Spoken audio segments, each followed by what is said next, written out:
What is going on, Madden NFL fans? Welcome to our first episode of the Hard Knocks podcast, where we teach you how to take your Madden gaming career to the next level by interviewing successful tournament Madden gamers who have developed their game into some of the best in the community. Today's podcast, we will be covering how to prepare for Madden NFL 15. And if you guys like this video and are pumped up about Madden 15 and are looking forward to all the tips in the community, you can help me out by subscribing to my YouTube channel and leaving a comment about what you think of the topics that we discuss in today's video.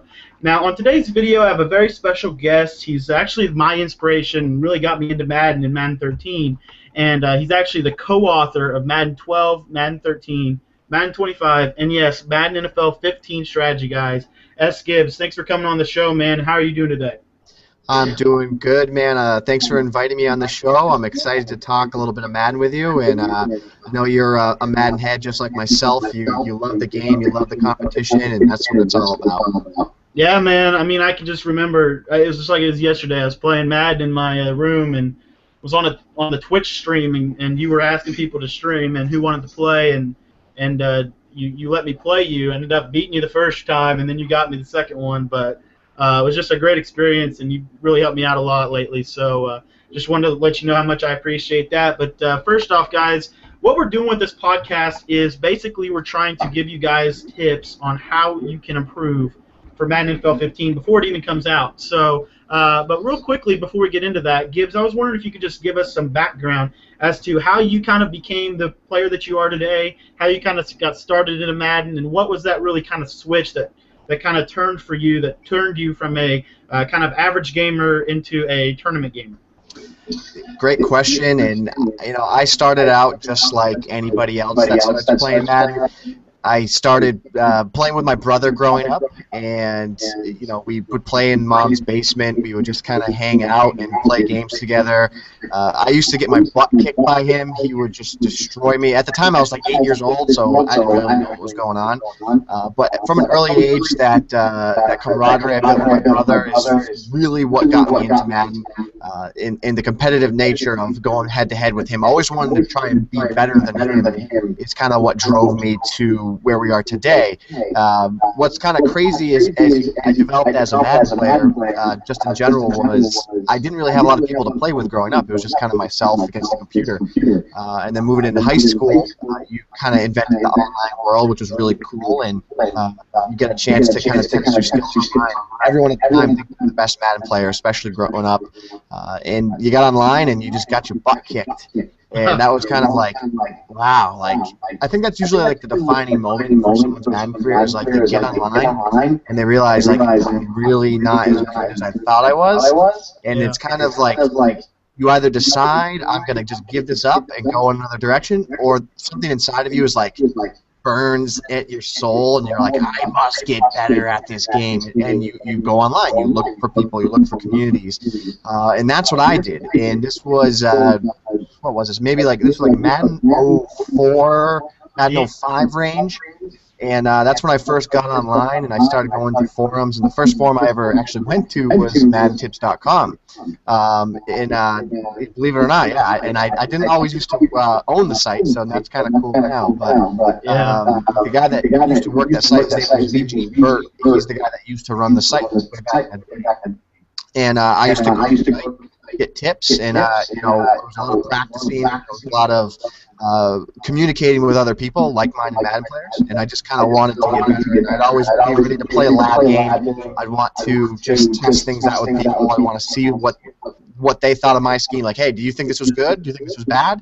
And that's kind of how I got into the competitive scene, was just kind of dipping my feet in. And not, I guess, like, I call it all the time, like on the streams we do, I call it chat fear.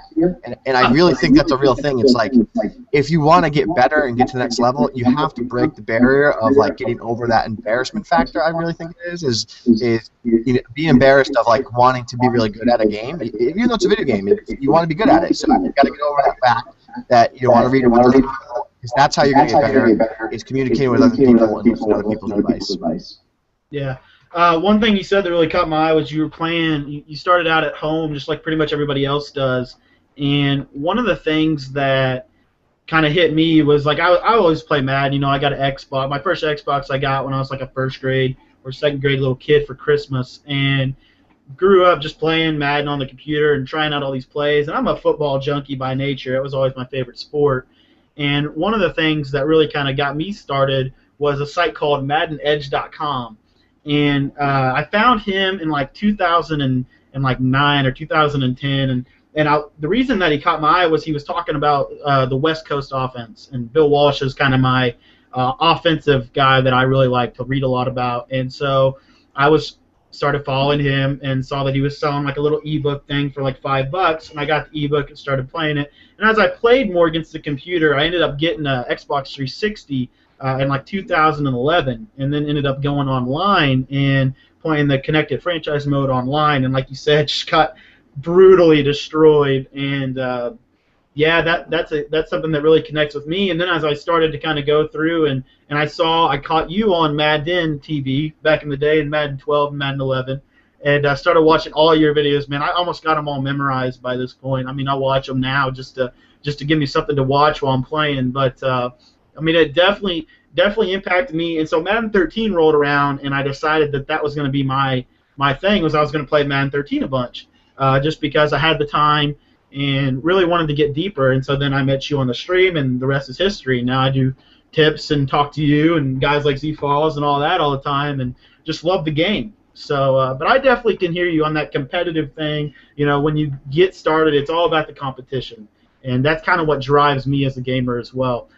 One quick question here: when you got involved with the tournament community, what was kind of the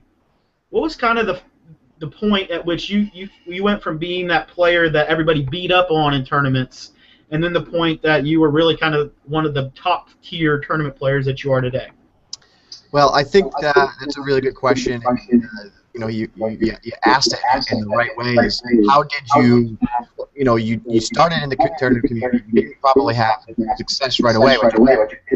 How did you get better along the way? How did you get over that hump? And I really think the way I got over the hump was just fail 1,000 times, and on 1,001 attempt, I was like, whoa, I got it now.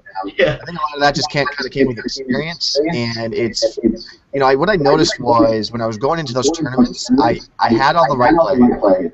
I had all the right blitzes. I had the right teams. I had the right depth charts. Where I was falling short was at the crucial parts of the game. And whether it was like a big 4th and 2 and I couldn't get the stop, or it was I'm in the red zone and I can't punch it in for a touchdown, and I kick a field goal, give it back to them, to the game. They go down the field, kick a field goal, and they win. That was what a lot of my losses were very early on when I in the tournament community playing the better players. And I saw that was like always a trend. Was, I'm this close. I know, like, I feel like I'm just as good as these guys that, are supposed to be the best players in the world, but I could never end up beating them. And I think a lot of that had to do with not being able to be really prepared for that situation, and that kind of the moment became too big for me, right? And I would make a mistake, or I would second guess myself and go do something crazy. And where it's now, I've been through that. I've been through that process. I understand where I'm going. I understand what I want to do, and because of that experience, I've been able to. As you said earlier, I'm able to get past that hump and I move along and still have success in these tournaments and playing online against people.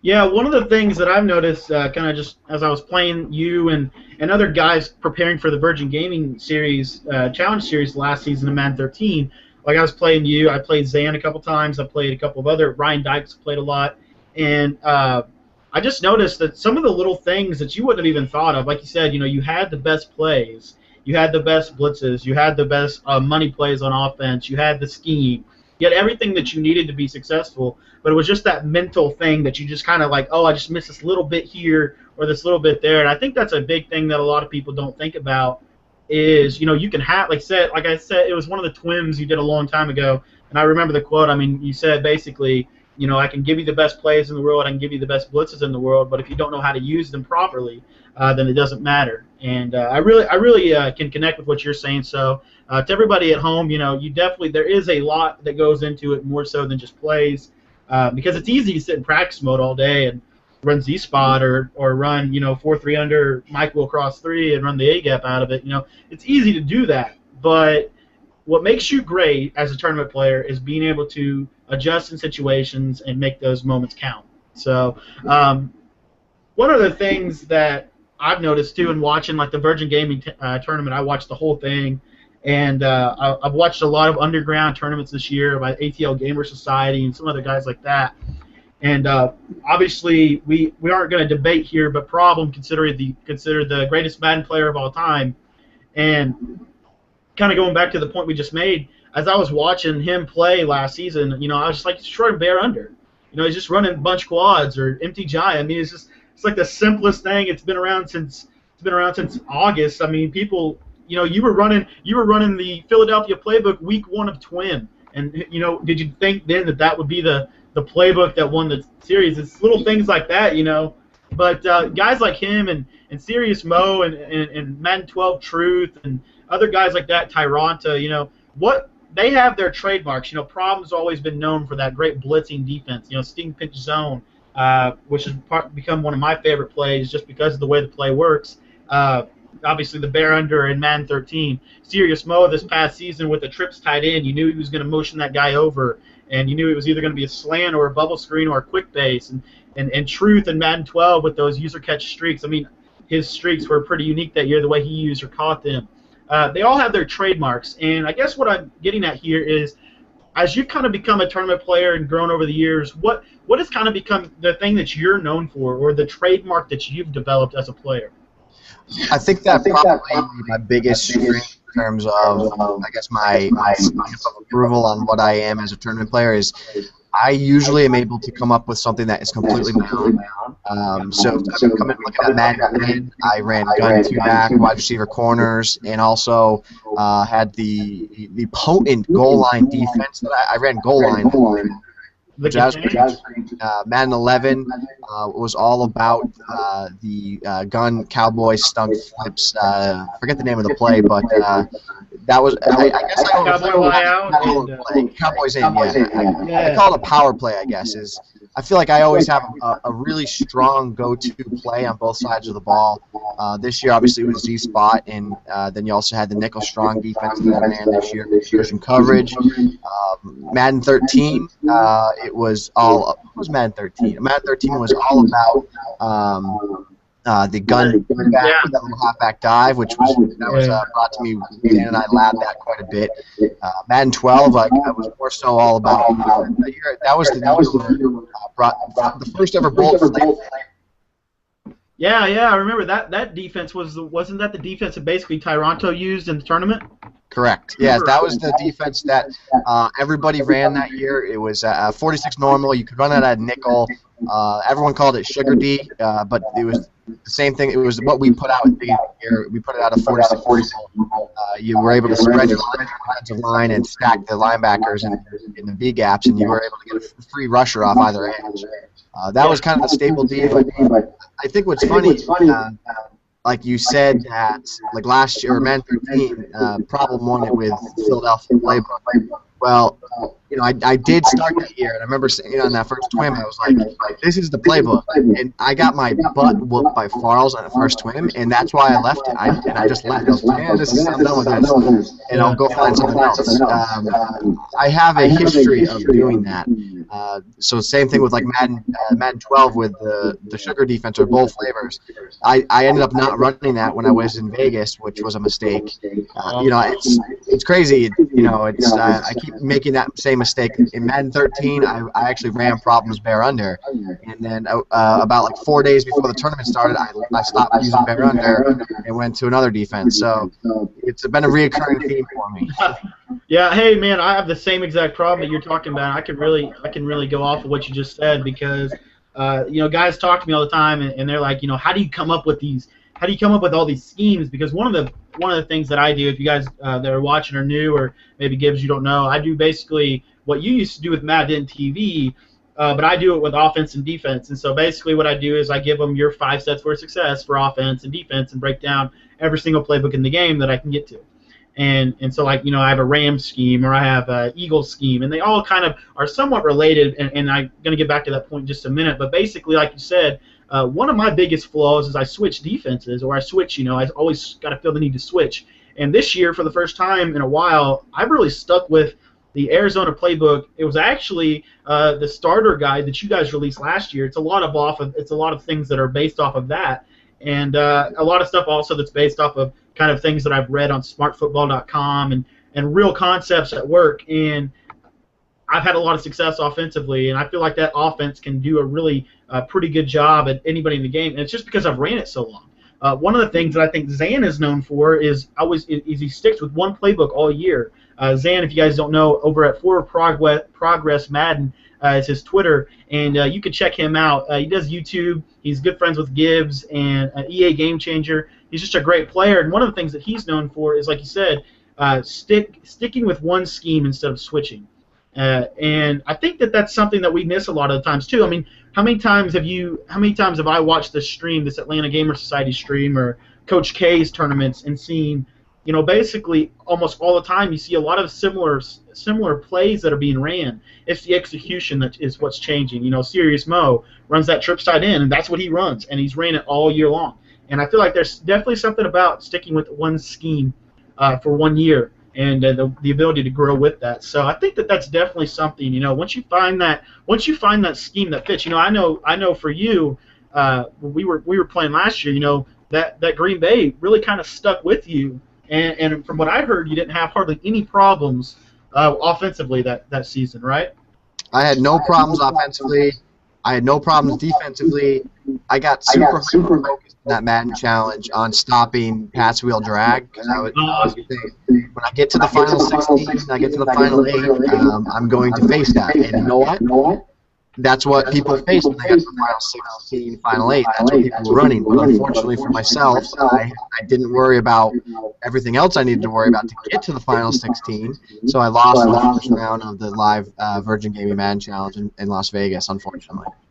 Yeah, and I mean, well, you didn't really lose in the first round. It was the first round of the live right? Event. Yeah, the first round of the live event. But still, an accomplishment. I mean, to get to that level, I mean, that's just amazing. One of the things that I wanted to kind of go on to next is, as I just mentioned, every week I do a scheme called the 5 Steps for Success, and now pretty much the way I look at a playbook is 5 Steps for Success, and obviously that's a big part from what you have done over the last couple years in developing that philosophy and way to play. And I'm just curious, how in the world did you come up with the 5 Steps for Success? And if you could talk a little bit about how that plays into tournament strategy and kind of what goes into developing a playbook with a 5 Steps for Success scheme. Well, it kind of all started, and I was reading articles on smartfootball.com.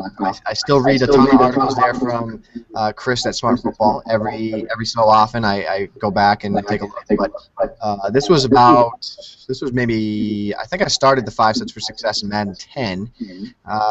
But where it came about was I was reading an article on there, and it was talking about the New Orleans Saints and their Super Bowl run, and it was talking actually a lot about defense. And the article was catered to the defensive side of the ball. It was talking about how the Colts played defense that year. Basically what they did is they would play man-to-man coverage, but if receivers ran crossing patterns, then they would abandon their man coverage. So they only played man coverage if it was like a vertical route. And reading, is that what it's called? I'm not sure the actual technical term for it, but that was where the idea came from. Oh, yeah. And from that article, it was actually talking about one of the things that an offense needs to be able to be effective. So it talked about running the ball, and it said, every good offense needs to be able to run the ball outside and inside. So then I originally thought, okay, outside and inside, what does that mean? Well, that means you need to be able to run the ball to the left, to the right, and up the middle. So I kind of was like, I started looking stuff up about running the ball, and I started seeing more recurring trends about that. And that's where I first originally came up with the first set for success, which was you need a 3-headed rushing attack, which meant you need to run left, run middle, and run right. And the very first formation I ever found for that was strong close, which had a counter weak, a halfback dive, and a quick toss or off tackle. So that's kind of where I first started with that. And then as you went along in the process, it talked about the other 4 things that you need to have a good effective offense, which is a play that beats man-to-man coverage, a play that beats zone coverage, a play that beats the blitz, and then your final play is a play that you come out in a base play, something that you base play. I kind of had to mold to fit Madden, but a base play in real life was more like it's like how you come out and start a drive or something like that. But in Madden, I just kind of turned it out is the way we play the game. Most people come out in one play and then kind of go and adjust from there. But that Madden worked out well because it had 5 audibles, so you're able to set your 5 audibles, and that's where the 5th one came in. It was the X factor because I needed to fill another audible. So that's where I came up with the 5 sets for success. Yeah, that's like the mini scheme stuff. So, but that's great, man. And obviously defense. I'll just kind of talk about those. I've kind of adjusted it a little bit from what you kind of started off with, and basically what I found that works best for me. And obviously you have a different take, but what works best for me is I have my base play, which is something that I basically consider to come out and start off a game with, and it can be good against everything. Now I know your base play is something that, if I remember correctly, your base play is when you come out in a formation and you want to be able to access all of the basic coverages. So you would come out. So for example, you come out into cover 4 so that you can access cover 2, cover 3, 2-man under, and a man blitz. I kind of see it as almost like an offensive thing where I have an offensive base play is something that can beat man in zone and kind of be good against everything, but it's not great against anything. And so for me, my base play is typically some type of like a cover 3 buzz or some type of a 4-man blitzing play that doesn't necessarily get me pressure, but gives a kind of a look of pressure. And then I have obviously the zone blitz, man blitz. I'm 100% with you on that.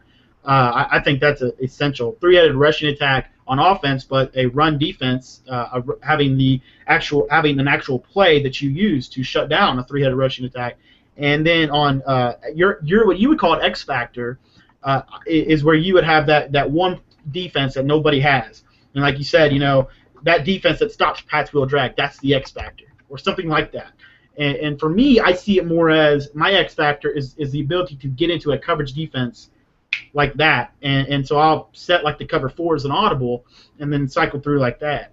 But what do you think about that? I like that. I definitely think that's cool. I love that the way you're thinking of is going. You're reversing the process of the 5 sets for success on offense to make it into defense, because that's really what's important. You can't forget about the defensive side of the ball. It's probably more important than the offensive side of the ball. And I think you got to be able to know what you're doing on the defensive side of the ball if you really want to win games. That's where hypothetically, that's where you make money playing games. Is on the defensive side of the ball. Yeah, I definitely agree with you there. Okay, well, I just wanted to kind of dive into your head, pick your brain a little bit about that, because 5 sets for success, it transfers every year. It's a philosophy. It's not necessarily a money play that is only good in Madden 13. It's been good for you in Madden 11, 12, 13, 25, and probably will be great for you in 15, and it's really changed the way I play as well. But I kind of wanted to give a quick note about strategy. Now, I want to get back to talking to you, kind of focus on you a little bit more. Can you talk about the lowest point in your tournament career and how you can overcome that lowest point, if that makes sense to you? Yeah, no, it definitely does. Lowest point in my tournament career. There's been a lot of them. Let me think. It's probably the very first time I went to a Madden challenge, and I got my butt kicked because this wasn't the first time I had been online.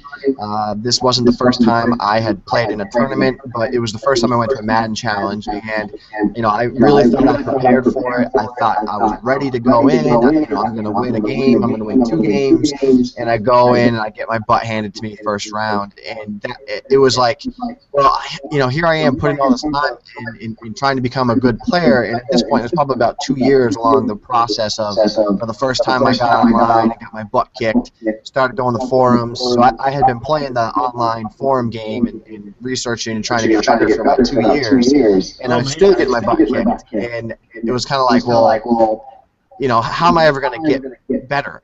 I don't think I can get any better than what I am right now, because I feel like, again, I knew everything, right? I knew all the plays. I knew what everybody was running, and I knew all the defenses. I knew but I just couldn't get past the hump of being able to get a win or coming out with a win. Or, I would always play down to my opponent, or I would never really be able to fully execute what I wanted to do.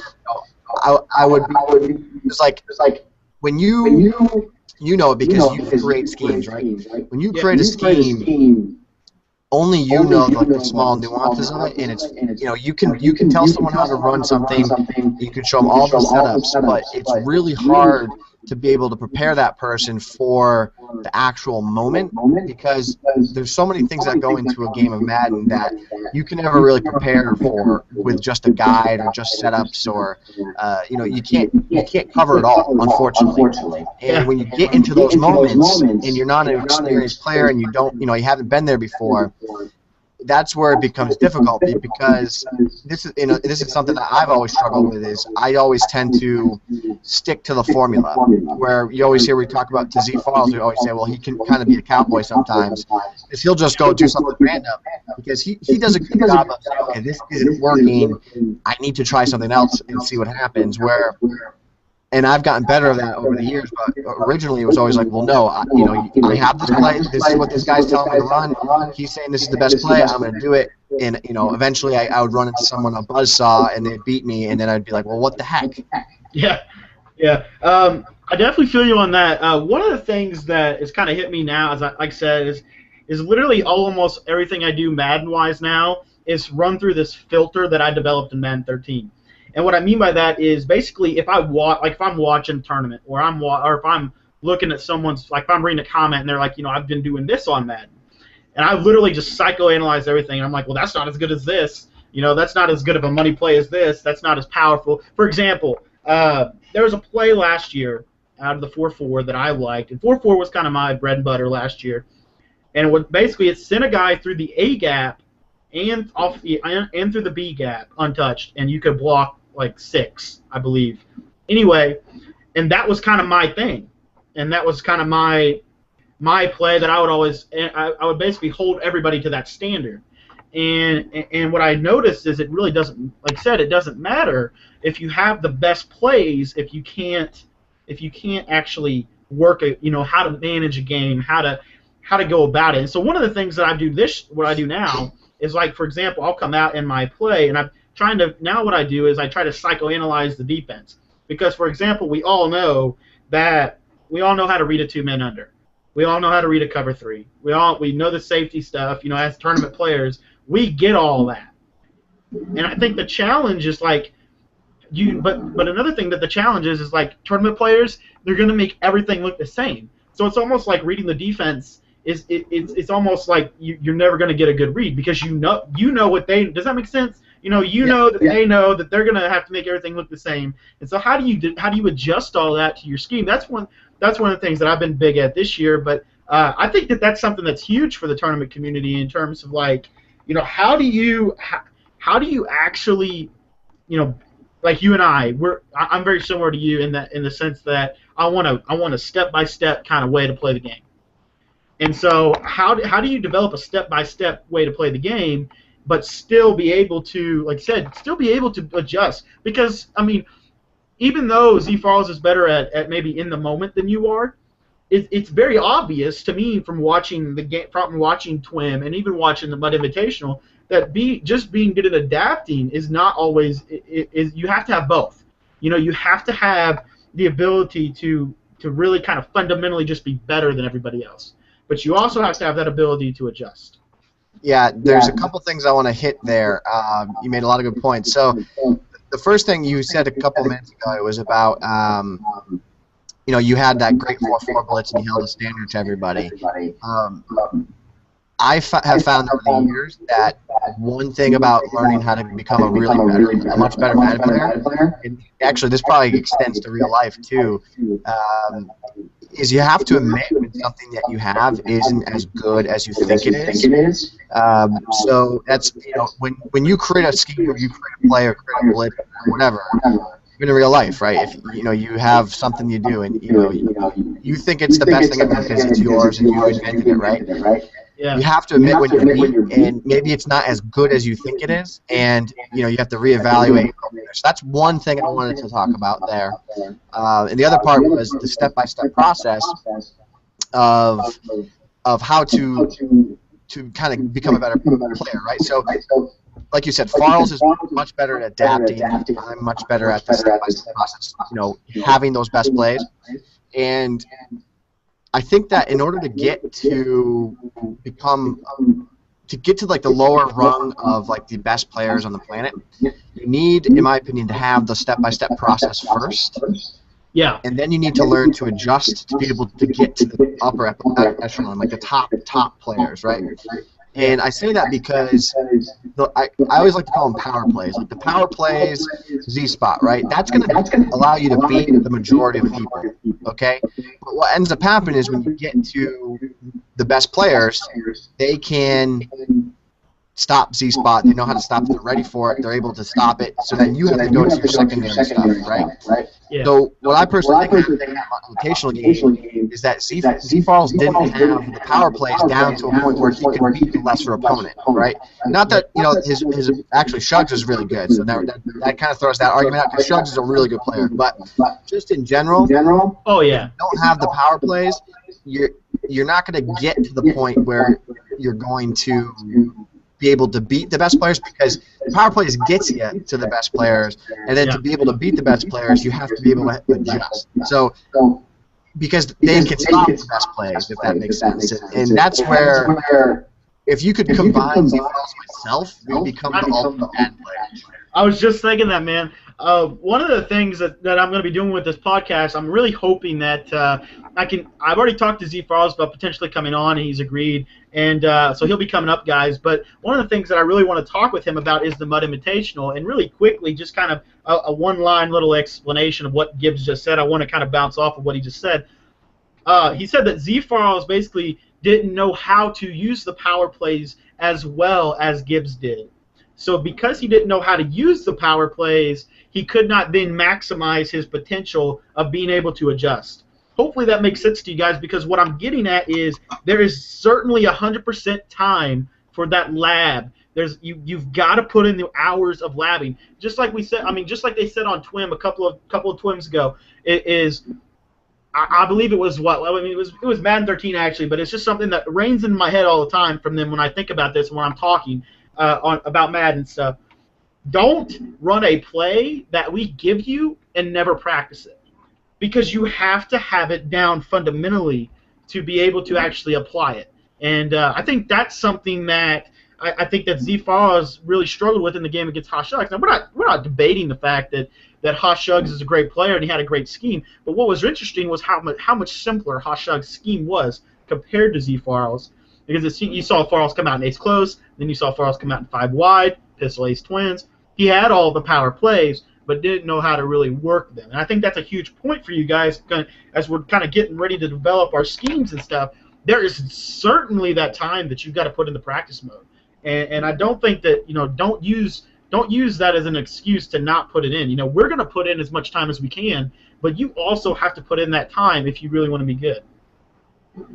Yeah, no, absolutely. And one thing I'll say too about like the difference between the S-Kibbs that was losing games all the time and never could get over the hump, and the difference where I am now when I'm playing Madden is I'm never scared and I'm never timid going into a game now. Whereas I'll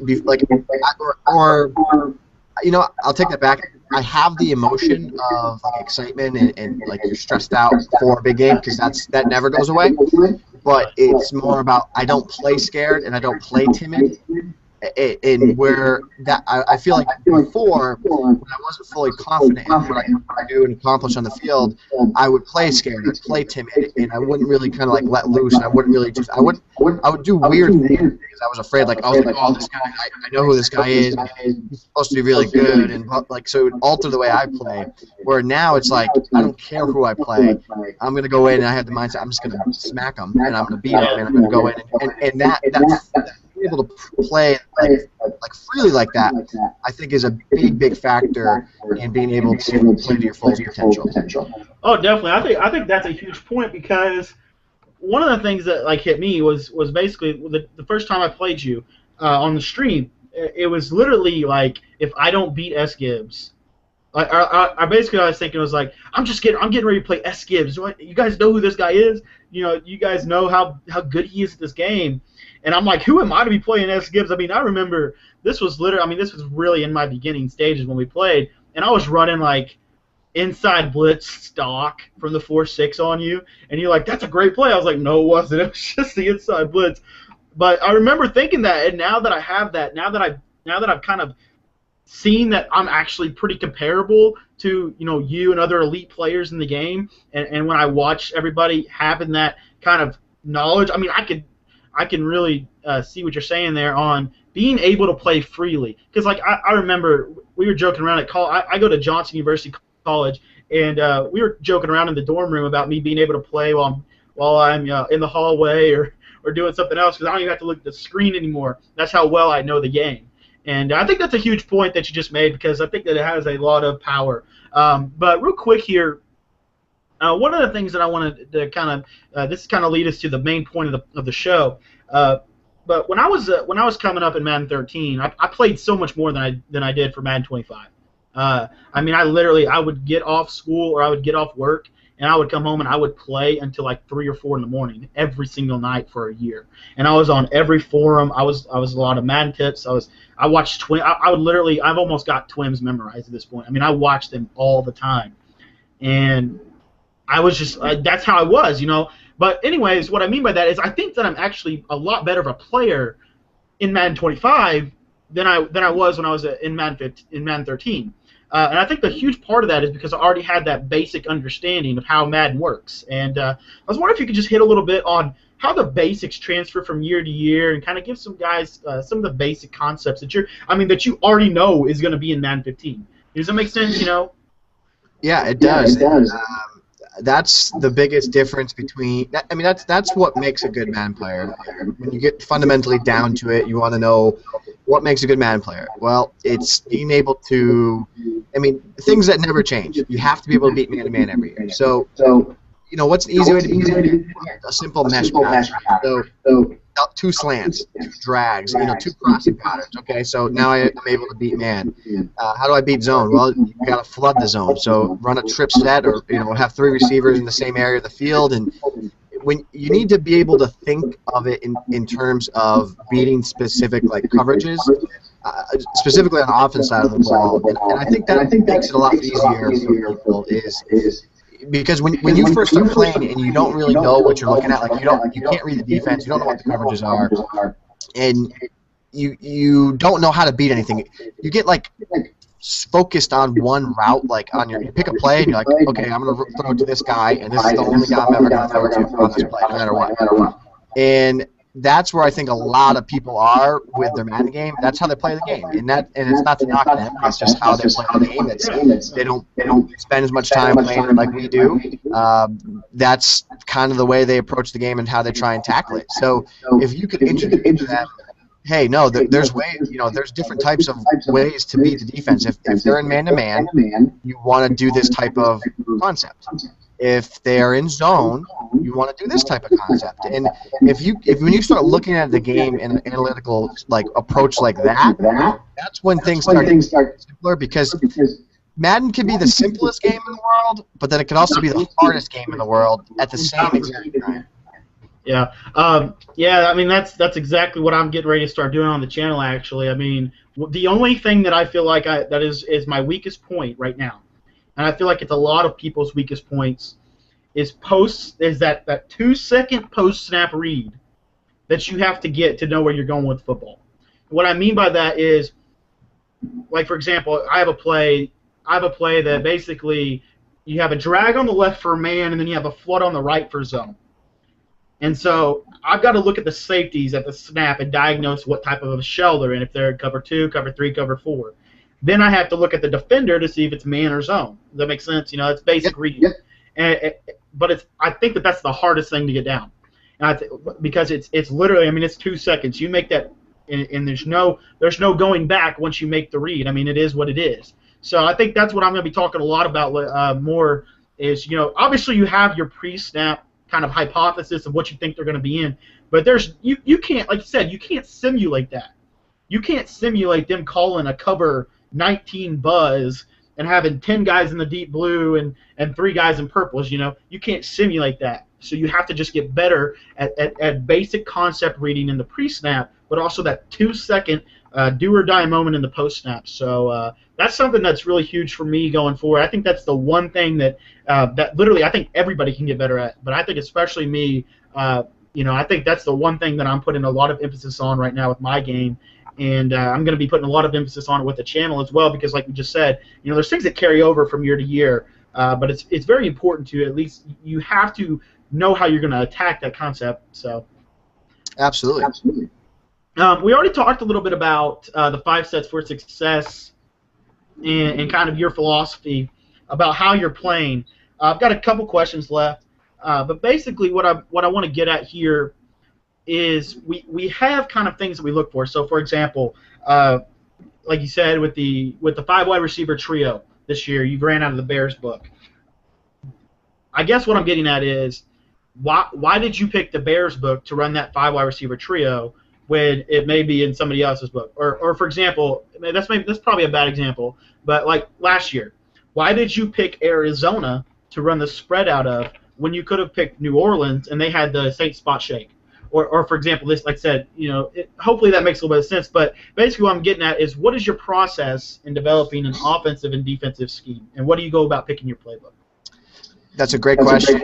And so for this, it's all about identifying that power play, right? So, usually what I'll do every year is I spend probably about a week, and I go through every single playbook, and I'm not a guy that goes in and plays games with the playbook like a play out or play against anybody. I'll just go in. I start with the first playbook, so it's always Arizona. I just jump into practice, and this will be for a 10-hour day. I do this every day, and I'll spend maybe an hour or 2 hours with that playbook, and I just kind of run through plays that I think might be good. I try and look for new plays that have been added, and just trying to kind of get an idea of what the best plays are in each playbook, and then I jot them down in a little notebook. So then and then I'm done doing that whole process, and that literally takes about a week. And I go back and I read the notes that I have, and I take a look, and I kind of narrow down my favorite individual plays. So then from there, I'll have now maybe say 5 or so playbooks that I really like. Based on individual plays, I think I could build more out of. So then I can go back and revisit those and see what else I can work out of from that formation, other plays in that formation. Then from there, I decide on what I really want to run and really try to work and make into a scheme. So then the next process is, okay, now I have this power play, for example, say Z-spot. Yeah. Now what I do is I go back and I try and find every single playbook that has that play. And now all those playbooks are now an option for me if I want to run this. So say, Z-spot is probably 10 or 15 playbooks. So there's 15 playbooks or so that I could really use that all have my favorite play, my power play, right? Yeah. And then it's just kind of all based on the metagame of what's happening, right? So you kind of look at what else the playbook has. Does it have a good running set? Does it have a good wide receiver screen? Like what else does it do really well? How else does it complement my game? And a big thing this year was the personnel packaging. So I really need to be able to have an offense and formations that mesh well together. And that's why I ultimately decided on, for the majority of the year, I ran Kansas City because all the audibles matched up really well out of that with the Z-spot. And then when I played Mott, I used the Niners because there was no audibles. So two things. When you were playing Mutt, I did it because of quick audibles. So the quick audibles out of Niners were the best for all the plays that I wanted to use. When I did it in the play now or rank games, I could set audibles, so I would go to KC because the personnel groupings would work the best. Yeah. Yeah, man, that's something that's kind of frustrating me. I was telling you a little bit ago. One of the game modes I'm starting to try to get into more is Madden Ultimate Team, and man, I really wish that they would let you set audibles because that would be the mode at that point. But we'll talk more on multi-team another time. But I want to get back to what you were saying about the schemes and kind of how you package your plays, and you look for that power play, and then you look for the, how do you fit that play around. And so you identify what's going to be your power play. So some people, it's the trips tight end PA slot corner play. Others, it's, like I said, bunch week Z spot, or for Farrells it could be gun spread curl flats, or whatever you want to put in that category. And then you want to, like I said, look around, try to find out what best fits with that specific power play. And one of the things that I want to hit on real quick is kind of something that hit me in the middle of the year. In Madden, on current gen, I was running the giant slot trail, which you know very well from last season. That was what I was using, and I could run that play. I mean, I could run that play so good. I mean, that was literally one of the only plays I ran. And I thought that the Giants book was really good because you had that, you could go down to that single back doubles and have the little trap play. There's all sorts of anyways. But I decided on Arizona because I felt like the plays fit together a little bit better than they did out of New York. So, because, for example, one of my plays, I motion a receiver from the left to the right. But from there, I can go into a flip trips halfback wheel, which is a popular play with you guys. I could do all of that by that one little motion, whereas in New York, I couldn't do that because that motion guy was actually the number 2 receiver on the depth chart. So little things like that that go into making a scheme, I think, work a lot of effectively. And could you hit a little bit more on your process for a defensive scheme? Yeah, defensively, it's a little bit different now just because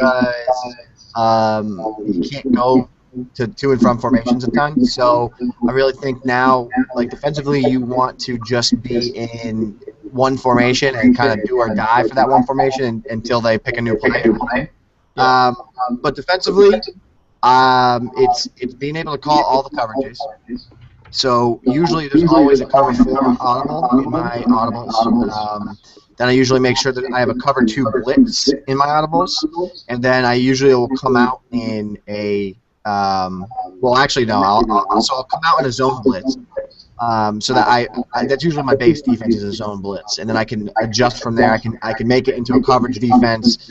I can send a blitz from it if I want. Then I want to make sure that I can get into my 2-man under defense, get into a cover 4, get into a cover 2, and then I have a run defense that I try to have in that formation as well. So that's usually what my mindset is in the audibles on defense. Yeah. That's a good point. And just kind of bounce off that a little bit real quick here. Defensively, guys, one of the keys that you want to look for in scheming, just like on offense, but I think even more so on defense, is having that, like I said, that power play. For example, for you, it's the nickel strong, if I remember correctly, and in current gen it was the big nickel bear. Last year it was 4-6 bear under. That was the power play. So having those power plays is very important. Like for me, my big time power play is the Mike Will cross 3 from the 4-3 under, or stuff like that. And one of the things that I want to just kind of I want to get your take on, for me. And this is going back to kind of making everything look the same, and something I hear and I've heard all the time from everybody that I've talked to about Tournament Madden. You make everything look the same so that you can identify what coverage you're in. And I guess what I'm getting at here is, in my defense, the 4-3 under may not give me the best pressure in the game. It's not nickel strong-isk, it's got good blitzes, but most of the time it's basic passive pressure, but they fit together really well. And the Under Sam Shark 3. I mean, I know you run that a lot. That's one of my plays that I run when they're strong right, and then when they're strong left, I'll run like the CV blitz or the Will Punch 3 seam, because that's a good strong left kind of base. And then if they're middle, if they're kind of neutral, that's when I run my Mike Will cross, my bread and butter play. And could you hit a little bit on that kind of building a defensive scheme? Do you think it's more important to have that power play or have that accumulation of really good plays, but they can stop different things? Does that make sense? Yeah.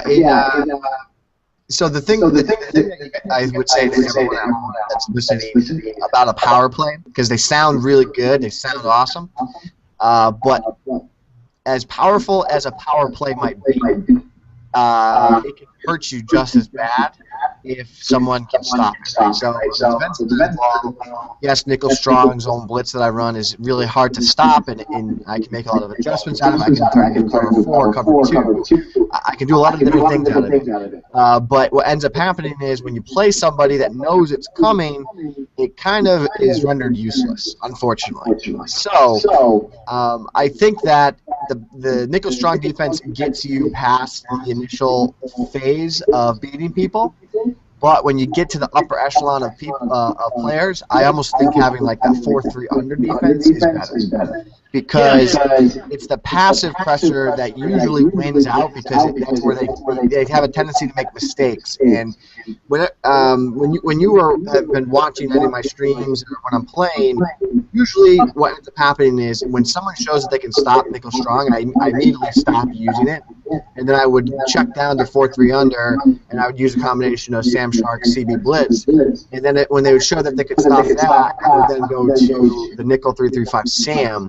And that's where I would win games, because that was the ultimate defense. Great coverage, passive pressure, and the pressure really gets in on them. So I think that you need both. Like if you have the passive pressure and don't have the power play, then you're in trouble, because you're not going to be able to beat the people that might be considered not as good as you. But if when you play someone that's really good, they're going to stop the power play with ease. But then I really think it's a little harder to stop those passive plays. That's a great point. One thing I want to hit on, and then we'll go to our last point here. But one of the things that you said was you have to have both. And last season, you guys were doing Twim. I believe it was This Week in Madden Show 88, and you were talking about preparing for the Virgin Gaming Challenge. And one of the things that you were doing in preparation for the challenge was that you were trying to find a defense that defeated the ultimate power play, Pats Will Drag. And you gave out a defense that basically you were blitzing 2 people, and you were dropping everybody else off into coverages. And obviously we can get in, the specifics aren't really that important now, but I think that it's huge to hit on, obviously that wasn't the best pressure in the game. And I would argue that it really wasn't even the best coverage in the game. I mean, it was just a basic dime formation. But what it was good for that play. It was a specific defense that you had developed for that one play. And I guess what I'm getting at here is, like you said, you need both. And for you guys watching at home, I think your defense is you can have, like I said, you can have the best blitz in the world. You can have the nickel strong. You can have the 4-6 bear A gap. You can have all of that. You can have whatever you want. But what separates a good player from a great player is the ability to have plays that stop power plays. So no, absolutely. And part of that is because, and here's the thing I would say, Cody, is it's really hard to keep things especially quiet at this point because of online, and also because of what we do with Madden Tips, right? Is one of the things I always I really believe in, and I fundamentally believe in what I know are the people that buy my guides and buy my products, is they're going to know as well. So it's not something where I would keep something for a tournament and they wouldn't know about it. It is if I know it and I have a guide that's out, they're going to have it. So that is part of looking back. It's like, well, maybe I could have won a couple tournaments if I had, not put out some of my plays. But then at the same time, I wouldn't be where I am right now with Madden, right? So it's kind of a catch-22 there. But everyone knows the power plays, but the thing is, if you can go into a tournament or go into a situation where someone hasn't seen your power play, that's where a power play can win you games. That's where it can take over games, and if people can't adjust to it, then you're in trouble. But I would say that you just don't want to rely too heavily on having a power play, because when it gets taken away, it's always like, well, what are you going to go to next? So you want to be a well-balanced player. Don't rely on the power plays. Don't rely on those plays that just you feel super confident in. Make sure you're a well-balanced player. Make sure you have all other plays that you can check down to when you need them. Yeah, man, that's a great point. That's kind of going to close our kind of tips portion, because I think that's a huge point to end on. As Madden players, as you're progressing, as you're getting better, guys, the key is you have to have both. You keep hearing it over and over. You have to be able to have a step-by-step plan, but you also have to be able to adapt to when your step-by-step plan doesn't work. you have to have that power play, but you also have to be able to stop that power play and have those mini schemes and things like that off of that power play. They talk about it all the time on smartfootball.com with the constraint theory, having plays that look the same but do different things. And I think that's a great point, Gibbs. But here, real quick, this is a quote from a popular business guy that me and Gibbs both follow pretty regularly, and his name's Gary Vaynerchuk, and what he's big on is building businesses. And his latest book, Jab, Jab, Jab, Right Hook, is one of the best-selling books on the market, if not the best-selling book. And they were doing an interview, kind of how do you sell your book, Gary? How do you do so good? Because he's not really he's a popular guy, but it's not like he's a LeBron James or he's a really super popular celebrity that can just at the snap of his fingers have things happen. And so they asked him, how do you sell a book? And he says, you sell it for 9 months before it comes out. And I think this quote transfers very well to a lot of areas of our life, but especially to Madden, in terms of what do you need to do to prepare for Madden 15 before it comes out? People say all the time, oh, I'm gonna get better at Madden this year. And basically meaning that they're going to get better in August when the game drops. So I guess what I'm asking you, Gibbs, is what are some of the things that you're doing right now to prepare you for Madden 15? Well, some of the things that you want to do, especially that I do at this point of the year, is I usually stop playing at this point of the year, mainly because I'm writing the guide for next year. But something that people can do at home, I like to call it back to basic, and that's the small things. And you have to be willing here to take a couple losses because you want to teach yourself good habits in this period. It's a transition period, right? There's not a lot of big tournaments left. You're really just kind of playing for pride and love for the game at this point. So what I would really recommend is you go in and you learn how to run a spread offense, right? So come out and run gun spread and figure out how to run that offense and learn how to use it. Learn how to run a bunch offense. Learn how to run a trips offense. Learn how to run a run-heavy offense. Because if you can get comfortable with all those different types of offenses, going into next year, then you can now add all those different things to your scheme on both sides of the ball. Say on defensive side of the ball, you don't really feel that comfortable running setup plays, right? You'd rather just call play and just kind of leave it as it is. What I would really think there's a lot of value is if you start learning maybe one play, one blitz, and just practice on setting that up, and every defensive snap moving forward the rest of this year until the new game comes out, on defense, just keep setting that play up. And you might fail, and you're probably going to give up touchdowns, and you're going to lose, and you're going to get pissed. But if you really want to get better, doing this now is going to help you when the game comes out because you're already going to be more comfortable clicking on, making adjustments, making plays, because you've already failed, right? So one thing I really believe in is you fail 1,000 times, and then on the 1,001 attempt, that's when you finally have success. And I really do believe that. And if you take your bumps and bruises now and you get in the things that you don't want to do because you're afraid of doing them, and then right now doing them, you're going to have more success and more luck moving forward. Thanks a lot, man. That really hits home, man. It's great advice, guys. You really need to listen to this stuff because this is phenomenal. Really listen to what he just said. There is hardly anything that you're playing for right now outside of pride and love for the game. And so if you're not, it's basically like this. So if I'm playing as a running back for the Denver Broncos and I'm going through and it's training camp, I'm not trying to rush for 2,000 yards in training camp. I'm trying to learn the offense. I'm trying to learn how to play with my teammates. I'm trying to learn how to actually be an NFL player. I'm working out in the weight room. I'm doing other things to prepare me so that I can show off how well I can run in the season. And I really appreciate what Gibbs just said with, maybe you're going to struggle. Maybe, for example, it's like the Rocky movie when they changed Rocky's fighting stance because he was going to be fighting a more agile fighter, and they wanted Rocky to move around more, and he's kind of a bruiser. And so he looked stupid doing it. They showed, he looked terrible doing the jukes and stuff like that. But he did it, and by the end of the training, he actually moved around really well and ended up winning the fight. I think that's something that's huge for Madden. Are you really trying to just play so that you're happy, so that you can think you're good, or are you really trying to be good? And if you're really trying to be good, you have to, like you said, fail 1,000 times, and on 1,001 you will succeed. So But guys, again, I really appreciate all of the time that you guys have spent watching these videos that I've posted. I know we went long, but I want to close with this question. If you could give one piece of advice to an up-and-coming Madden player, what would it be? One piece of advice. I would say, if you can think it, you can make it happen. And I don't even think that has to do with Madden. I don't think that has to do with video games. I think that has to do with anything in life. I think that if you can think of something and you can think about it, you can dream about it, you can believe in it, and you can love it, I think you can make that happen. And I don't think people hear that enough. I don't think people believe that enough.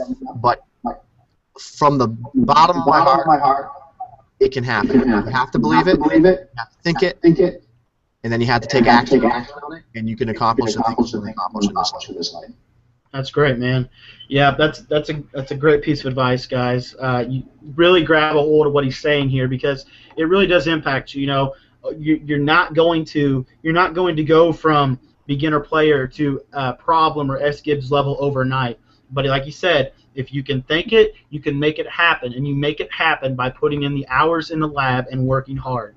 Gibbs, thank you so much for coming on the show. And if you would like to add anything at this point about something that you're doing, or about the podcast that I'm doing, or anything that you had left to add, now would be a great time to do it. Appreciate that, man. And, yeah, you guys, if you're interested, and you can always come on over to MaddenTips.com. That's where I call home. That's where I put out our guides, and we're helping people improve and beat their friends at MaddenTips.com. That's our main goal, is to help you beat your friends and win online games.